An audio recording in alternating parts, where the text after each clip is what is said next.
이렇게 떨어지지 않는 물가와 위축되는 소비의 영향으로 지난해 4분기 우리 경제는 역성장했습니다.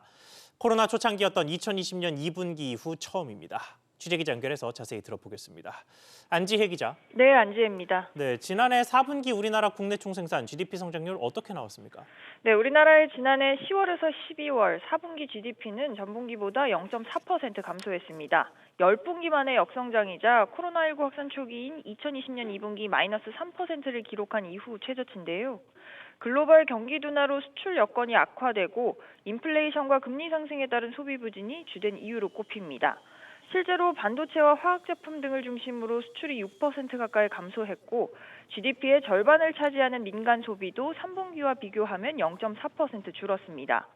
특히 소비의 경우 사회적 거리두기 해제 직후 폭발했던 소비가 이제 다소 주춤해졌고 물가 상승 등 여파에 가계의 실질 구매력도 약해진 탓으로 풀이됩니다.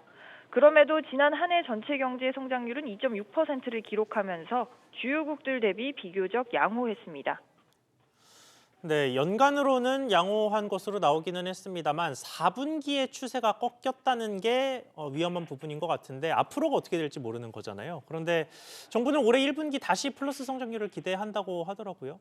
그렇습니다. 지난 4분기보다 개선될 거라는 기대, 또 중국 경제의 활동 재개, 그러니까 리오프닝이 영향을 미칠 것으로 보이는데요. 추 부총리의 발언 직접 들어보시죠.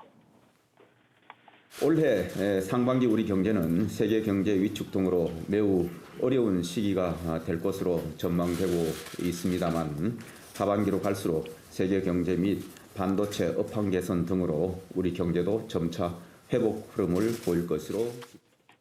정부는 상반기 경기 보완을 위해서 340조 원 규모의 재정 투입과 공공 투자, 또 민간 사업 조기 집행을 적극 추진한다는 방침입니다. SBS 비즈 안지혜입니다.